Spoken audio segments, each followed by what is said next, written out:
네, 시청자 여러분 안녕하십니까? 오늘 하루 진행을 맡은 오인주입니다. 안녕하세요. 김수정입니다. 간밤 뉴욕 증시는 정말 이렇다 할 호재가 없는 가운데 투심이 많이 위축되면서 그동안 이거래일간의 상승을 뒤로 하고 하락으로 마감 지었습니다. 나스닥 지수는 2%가 넘게 빠지기도 했고요. 테슬라의 연일 하락세가 참 무섭다라는 생각이 드는데요. 장중에 또 주가가 11%가량 폭락하기도 했고 8% 정도 하락으로 마감을 지었습니다. 그리고 마이크론이 전일 실적 악화 소식 속에 이 반도체주까지 연일 약세를 기록하면서 뉴욕 증시는 정말 말 그대로 산타랠리는 뒤로 하고 연말 같은 분위기도 좀 느끼지 못하고 있는 상황인데요. 예, 확실히 이제 시장의 체력이 약해지다 보니 작은 이슈에도 큰 변동성을 보이고 있는 요즘입니다. 네. 빨리 그냥 올해 끝나고 내년이 왔으면 좋겠다는 생각도 일부 갖게 되는데요. 하나하나 내용들 들어가 보도록 하겠습니다. 오늘 저는 이제 시장에 대한 부분에 초점을 맞춰서 이야기를 풀어보겠습니다. 네, 저는 어제 국내 증시에서 강했던 쪽이 바로 해운과 항공주였는데요. 이쪽에 대해서 브리핑 준비해봤습니다. 예, 안으로 들어가겠습니다. 참 올 한 해 너무 힘든 한 해를 보내고 있습니다. 고생이 많으시죠. 2008년 이후에 S&P 500 지수 기준으로 봤을 때 최악의 한 해를 보내고 있습니다. 현재 연초 대비했을 때 19.8%의 마이너스 수익률을 기록하고 있습니다. 그런데 좀 긍정적인 부분을 찾자보면 역사적으로 봤을 때요. 2년 연속 하락한 연수가 그렇게 많지는 않습니다. 2000년 버블 붕괴 때, 닷컴 버블 붕괴 때 3년 연속 하락한 바가 있고 석유 파동 당시죠. 1973년, 74년 2년 연속 하락한 적이 있습니다. 그걸 제외하고 나면 연간 단위로 보면 1년 하락한 이후에 그 다음 해에 꼭 회복세가 따랐다라는 통계는 있습니다. 내년에는 이 확률상 높은 쪽에 우리가 웃게 될까요? 아니면 그 예외 케이스, 깊은 경기 침체로 인해서 시장이 웃지 못하는 해가 될까요? 일단 높은 확률의 시장의 반응을 보여주기를 바랍니다. 간밤 미증시 3대 지수 일제히 하락 마감을 했습니다. 낙폭이 꽤 좀 깊은 모습이죠. 장중에 충격적인 흐름까지 나타나면서 왜 이런 모습을 보일까 의구심을 던질 수밖에 없는 장중의 분위기였습니다. 왜냐하면 뚜렷한 하락의 요인 찾기가 쉽지는 않았기 때문입니다. 표면적으로 시장에서 하락하는 이유, 이 미경제는 탄탄해도 너무 탄탄한 건 아닌가라는 그런 분석입니다. 이번에 GDP 발표가 됐는데 3분기 서프라이즈, 역대급 서프라이즈가 나왔습니다. 그렇게 되자 물가 꺾이는 거 아직 험난하겠구나, 갈 길이 멀겠구나로 시장은 해석을 했고요. 연준이 그렇게 되면 더 공격적으로 금리 인상을 할 수밖에 없고 강하게 금리 인상을 하면 경기는 또다시 깊은 침체에 빠질 수밖에 없다라는 논리, 시장 표면적인 해석 내용이었습니다. 그로 인해서 이 나스닥 지수의 낙폭이 가장 컸고요. 2%가량의 조정으로 마무리가 됐습니다. 그 내용을 조금 더 자세히 들여다보겠습니다. 미국은 한 개 분기의 GDP를 세 차례에 걸쳐서 발표를 합니다. 속보치, 잠정치, 확정치. 이 마지막 확정치가 이번에 발표가 된 건데요. 속보치, 잠정치, 확보치 점점 올라간 것을 확인해 보실 수 있습니다. 그 전까지 두 개 분기 연속은 마이너스였습니다. 그런데 이번에 플러스 전환, 그것도 아주 강한 플러스 전환을 확인을 하게 된 거죠. 건설이나 이 세부 항목은 좀 부진했습니다만 서비스 소비가 큰 역할을 했습니다. 역시 이제 코로나19 타격이 컸던 만큼 정상화를 보이고 있는 과정이라고 볼 수 있겠습니다. 이와 함께 신규 실업수당 청구 건수 주간 단위로 발표를 하는데요. 예상보다 더 낮게 나왔습니다. 그러니까 고용시장 입장에서는 좋다라는 증거를 확보하게 된 건데요. 고용시장이 탄탄하고 경제도 탄탄하다. 앞서 말씀드린 것처럼 연준은 강하게 긴축 버튼을 누를 수 있다라는 쪽입니다. 그런데 주변 데이터를 보시면 그 논리가 의아합니다. 왜냐하면 이 논리대로라고 하면 달러 인덱스의 급등, 국채금리의 급등 이렇게 나와야 되는데 그 정도 수치는 아닙니다. 달러 인덱스가 0.2% 정도의 플러스 수준에서 마무리가 됐고요. 이 정책에 더 민감하다고 알려진 2년물 국채금리를 보시면 6.7 베이시스 포인트, 그러니까 0.67%포인트 정도만 올랐습니다. 심지어 10년물 국채금리는 거의 보합 수준에서 마무리가 됐습니다. CME 페드워치 툴도 캡처를 해왔는데요. 2년 FOMC, 내년 2월의 FOMC 전망치입니다. 보시는 것처럼 그 전날에 25bp 베이비 스텝 베팅이 72%였는데 이번에 GDP 공개되고 나서 67%로 떨어지긴 했습니다. 그런데 아주 드라마틱하게 떨어졌다고 보기는 어려운 수치고요. 50bp 전망이 올라갔습니다만 그 전날 27.9%에서 33% 전망 올라간 데 그쳤습니다. 좀 민망한 수치죠. 시장 1~2% 급락을 유발시킬 정도의 주변 지표 상황은 아닙니다. 한 가지 이제 추측을 해볼 수 있는 건 세금 이슈입니다. 지금 사실은 수급적인 부분도 우리가 배제할 수 없는 것이요. 북클로징으로 인해서 기관 투자자들은 지금 다 놀러 떠났다고 이야기가 되고 있죠. 거래는 한산합니다. 그래서 작은 이슈에 조금 더 변동성을 보이는 최근 증시이기도 하고요. 우리나라만 세금 이슈가 있는 건 아닙니다. 미국도 세금 이슈가 있는데 그 구조는 좀 다릅니다. 우리는 소득이 있는 곳에 세금이 있다라는 것만 있다면 미국은 소득 있는 곳에 세금 당연히 있고 손실이 있는 곳은 절세를 해주겠다가 포함됩니다.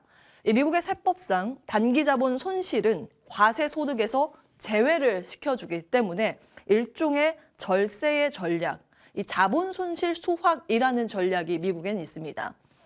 포트폴리오 내에서 하락하고 있는 종목을 매도한다면 수익 났던 부분의 세금을 좀 덜어갈 수 있는 효과가 있습니다. 그러니까 우리나라는 더 많은 수익을 얻을 때만 회피 물량 출회로, 그러니까 시장이 많이 올랐을 때 회피 물량 출회가 더 많다면 미증시는 포트폴리오 내에 하락하는 종목이 없으면 팔 수 없기 때문에 오히려 부침을 겪었을 때의 낙폭이 12월에 조금 더 깊게 나옵니다. 보시는 것처럼 이렇게 이제 시장 추세적으로 올라갈 때 12월은 강했고요. 부진한 모습 혹은 이 횡보세를 보였을 때 12월의 낙폭이 더 컸다라는 것을 확인해 보실 수 있습니다. 수급 논리에 대해서 함께 기억을 하시면서 시장 살펴보시는 것도 괜찮을 것 같습니다. 자, 그렇다면 올해를 넘어서 그 이후에 내년도 시장에 대한 큰 그림을 그려볼 필요가 있습니다. 삼성증권의 자료인데요. 자산 사이클에 대한 기본 가정을 내놨더라고요.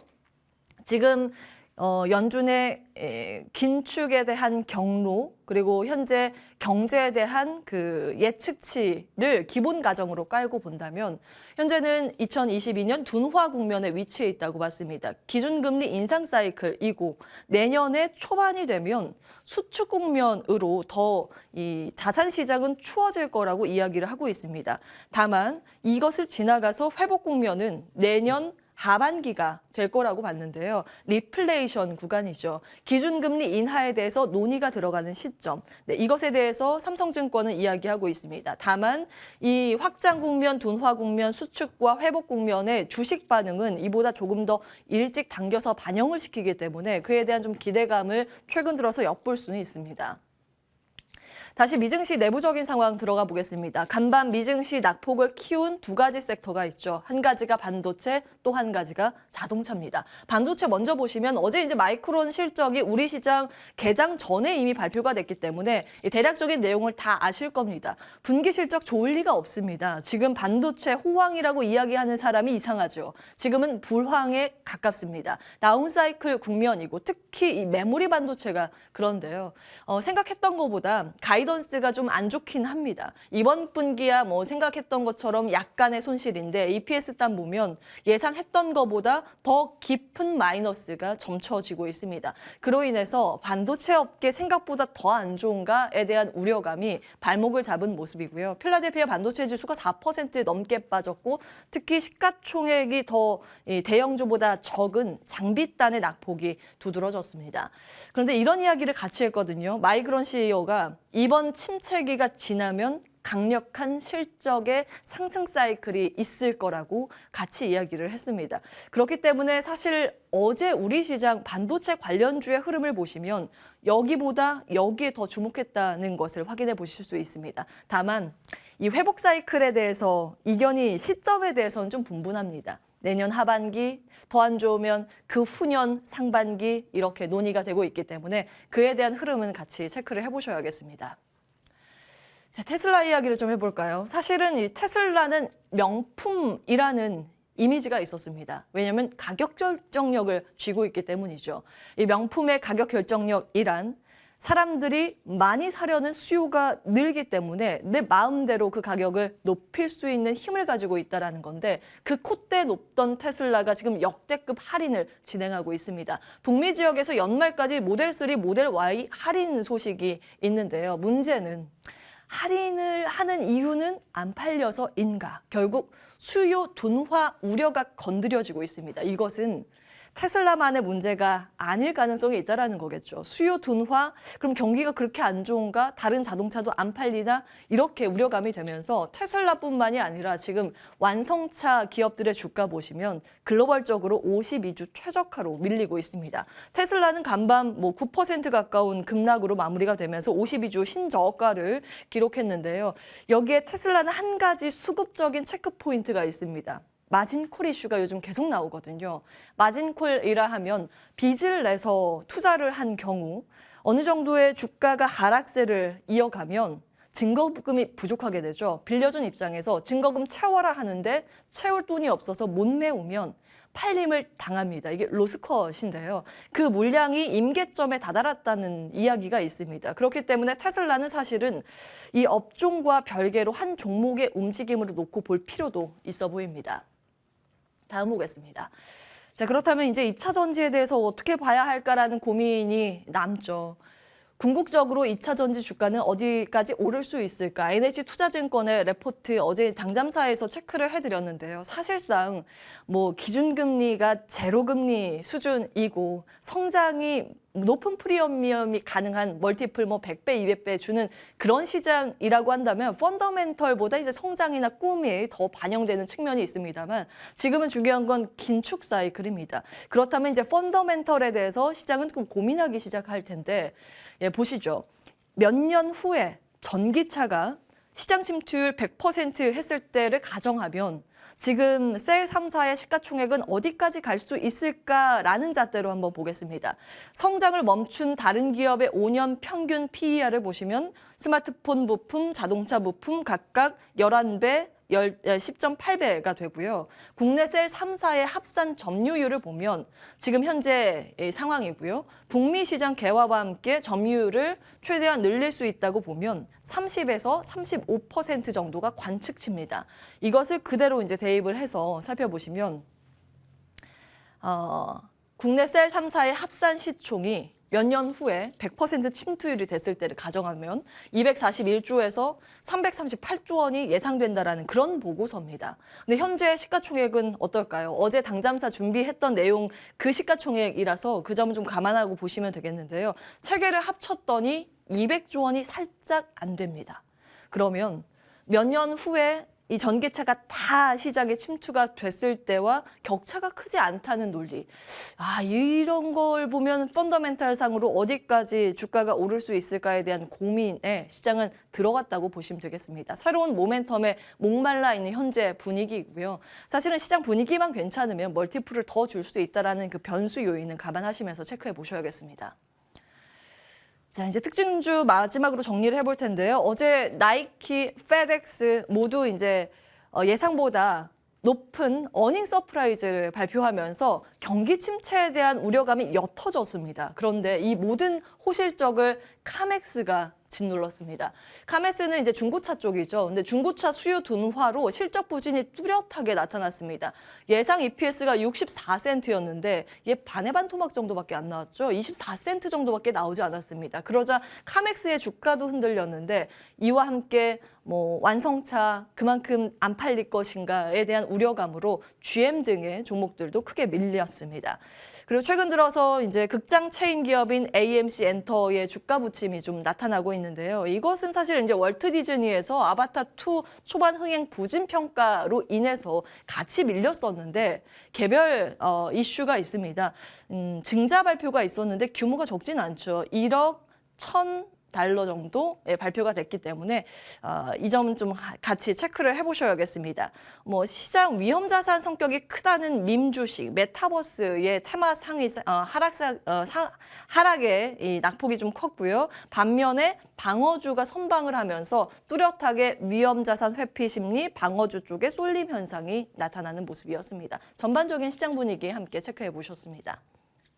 네, 그럼 이번에는 섹터로 한번 넘어가 볼 텐데요. 어제 시장에서 강했던 쪽 짚어보겠습니다. 먼저 해운주입니다. 일제히 빨간불이 들어왔습니다. 대한해운도, 페노션도 각각 6에서 7%가량의 상승세를 나타냈는데요. 12월 들어서도 해운주들의 분위기가 괜찮았습니다. 페노션 같은 경우에는 최근에 한 달 동안 17%가량 주가가 올랐는데요. 보시는 것처럼 11월 중순쯤에 이렇게 저점을 기록하고 나서 12월 들어서는 상승세를 나타내고 있다는 부분 체크하실 수 있겠습니다. 해운주들의 상승 모멘텀들 좀 체크해 볼 텐데요. 제대로 물 만났다 뭐 이런 얘기도 있더라고요. 먼저 첫 번째로 발틱 운임지수가 반등이 나왔습니다. 11월까지 이렇게 하락세를 이어가다가 12월 들어서 반등이 나온 건데요. 중국의 위드 코로나 전환에 따라서 BDI 지수가 이렇게 반등이 나온 부분도 해운주에게 상당히 긍정적인 요소로 작용을 했을 거고요. 중국의 리오프닝에 이 벌크선 쪽의 시황 개선에 대한 기대감이 나타나고 있습니다. 통상적으로 벌크선은 중국 쪽에서 정책이나 이 시황에 영향을 많이 받는 편인데요. 앞으로 수요 개선에 대한 기대감 작용하고 있습니다.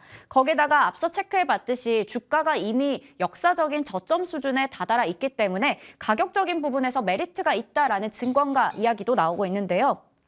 페노션과 HMM 보시면 2023년의 PBR이 0.6배, 0.5배 정도밖에 되지 않아서 지금 굉장히 가격적으로 봤을 때는 저점 매수가 가능한 구간이다라는 증권가 분석이 있었습니다.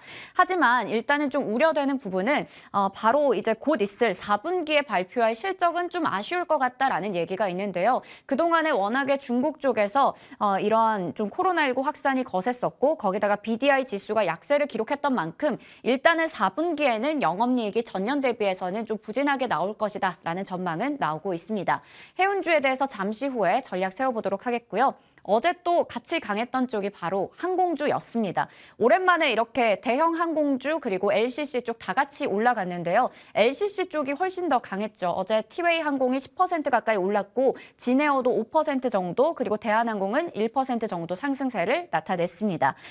그런데 그 전날에 수요일장에서 뉴욕 증시에서 이렇게 항공주와 카니발 같은 종목들이 모두 다 강했었는데요. 하지만 간밤에는 이 관련주들이 모두 다 빠졌습니다. 보시는 것처럼 항공주들 대부분 2에서 3% 내외로 좀 빠졌고 카니발 같은 경우에는 7%나 빠졌거든요. 오늘 장에서의 항공주 흐름 국내 증시에서 체크해 볼 필요가 있겠습니다. 항공주 역시나 좀 나오는 소식들을 좀 추려본다면 앞으로 즐거운 비명만 지를 일이 남았나 이런 생각이 들었는데요. 먼저 첫 번째로 LCC 국제선의 승객들의 숫자가 88만 명 정도를 기록하면서 국내 이 항공 빅2라고 하는 아시아나 항공과 대한항공의 수를 합친 것을 추월했다고 합니다. 코로나19 이후로 3년 만에 처음으로 넘어서는 모습이 나온 건데요. 일본 쪽의 노선을 중심으로 해서 수요 회복이 계속해서 나타나는 부분이 영향을 줬고요. 그리고 중국의 방역 규제가 대폭 완화가 되는 부분에서 한한령 해제에 대한 기대감까지 더해지면서 이 한국에서 중국 쪽으로의 노선 확대에 대한 기대감도 나타나고 있습니다. 실제로 팬데믹 기간에 주 3회밖에 되지 않았던 한국에서 중국까지의 노선이 지금은 주 50회를 회복한 상황이라고 합니다. 그리고 4분기의 흑자 전환에 대한 기대감이 나타나고 있는데요. 제주항공이나 진에어 같은 경우에는 영업 적자를 기록했었는데 이제 흑자 전환이 기대된다라는 얘기가 있고요. 대신증권에서는 진에어가 15개 분기 만에 처음으로 흑자 전환에 성공할 것이다라는 내용의 리포트를 내서 어제 진에어 주가가 상당히 장 초반에 강한 탄력을 나타내기도 했습니다.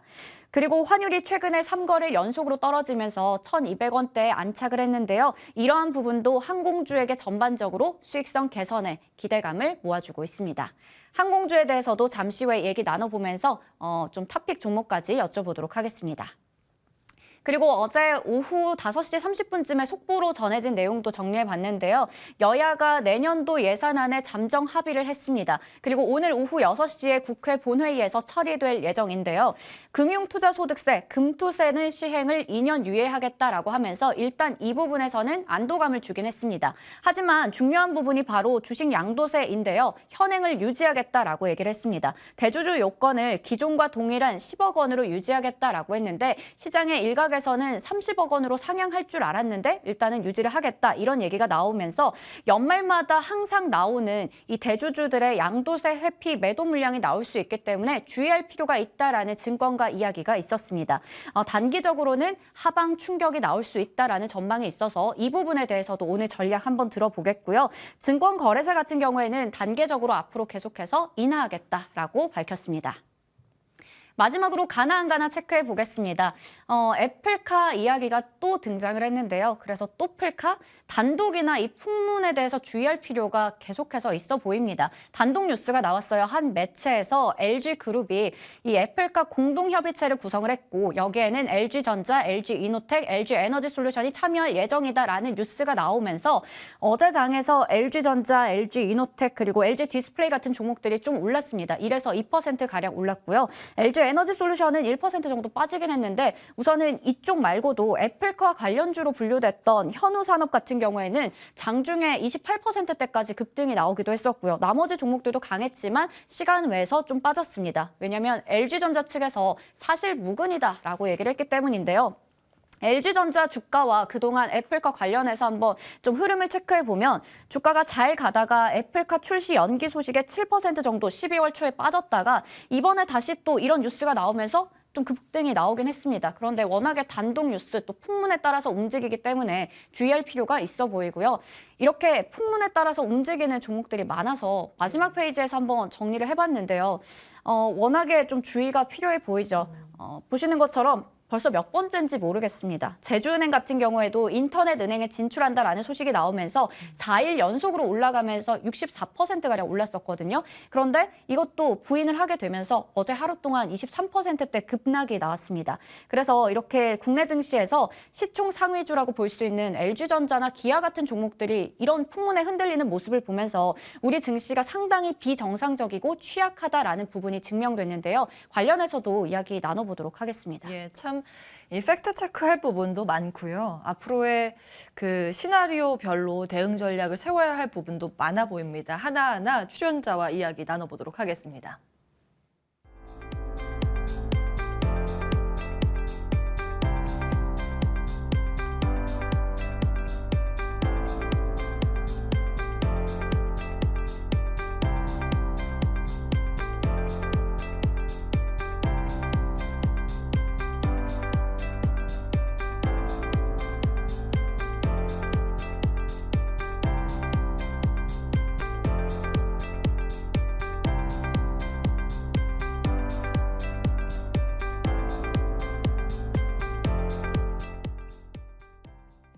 예, 그럼 이어서 전략 고민 해보겠습니다. 주식명가 MTNW 김진만 어드바이저 나오셨습니다. 안녕하세요. 네, 안녕하세요. 예, 날씨도 정말 추운데 네. 시장도 동장군이 왔나 춥습니다.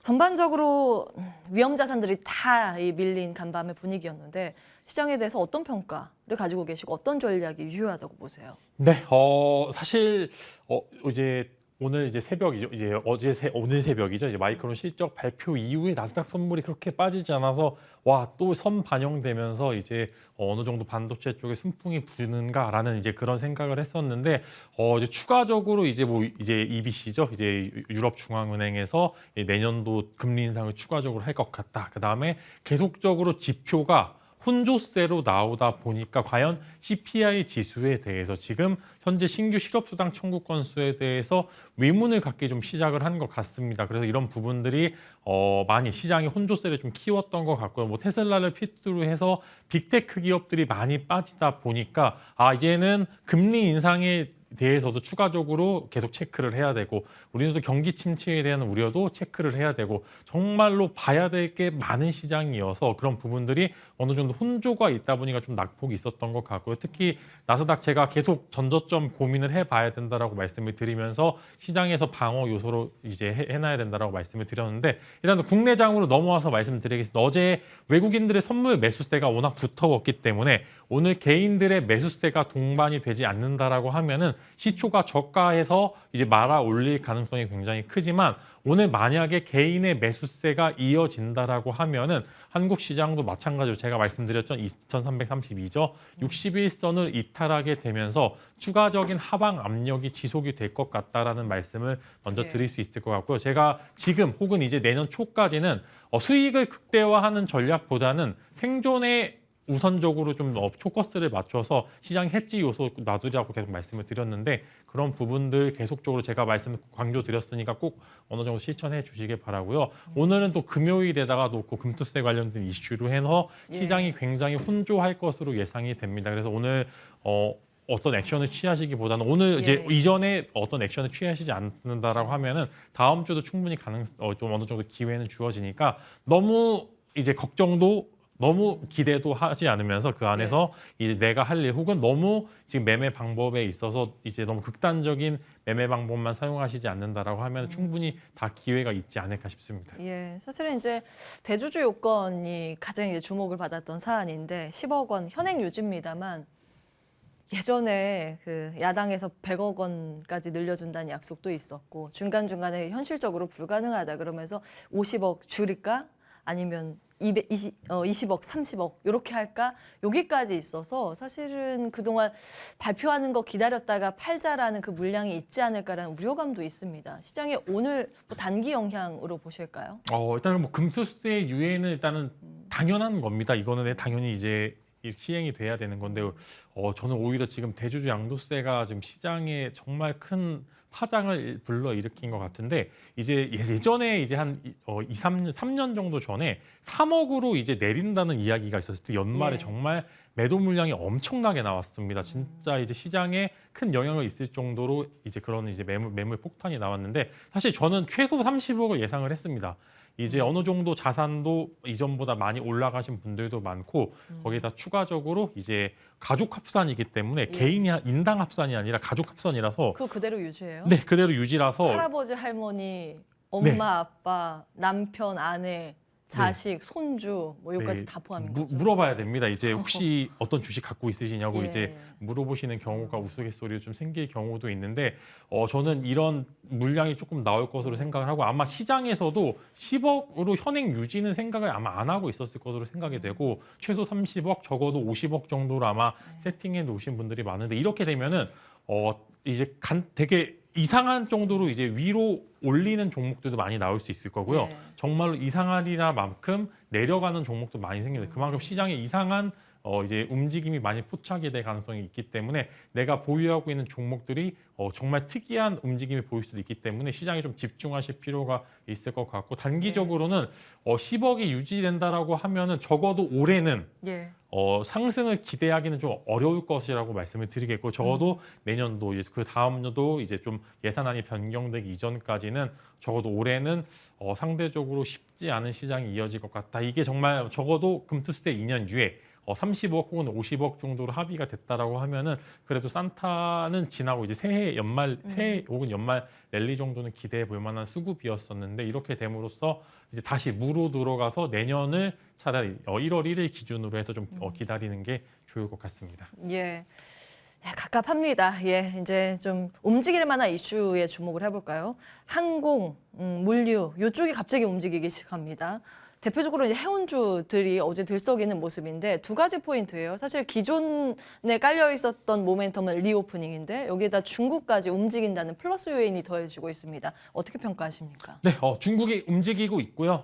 이제 중국 경기 침체가 하방 사이클에서 조금 올라가는 사이클, 이제 전 세계에서 가장 먼저 경기 침체를 지나가고 있는 그런 국가 중에 하나입니다. 사실 이제 중국 관련주 보신 분들은 올해 아셨을 거예요.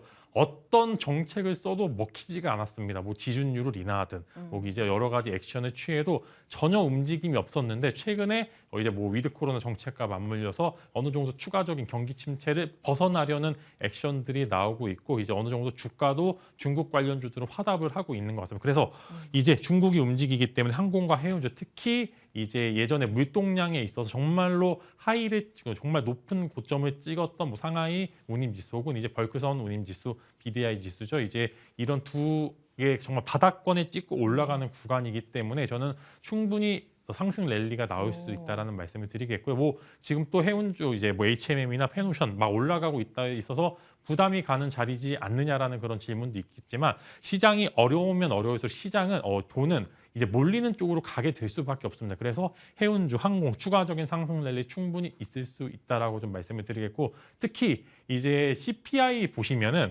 이제 뭐 소비 쪽에는 굉장히 둔화가 많이 되는데 서비스 업종 즉 여행이나 이제 여러 가지 소비를 하는 입장 문화가 바뀜으로써 이제 항공주 드디어 이제 유가가 꺾이고 달러가 꺾임으로써 베네핏을 많이 얻을 수 있을 것 같습니다. 자, 이제 투자의 관점에서 어떤 종목으로 압축을 하느냐인데, 예.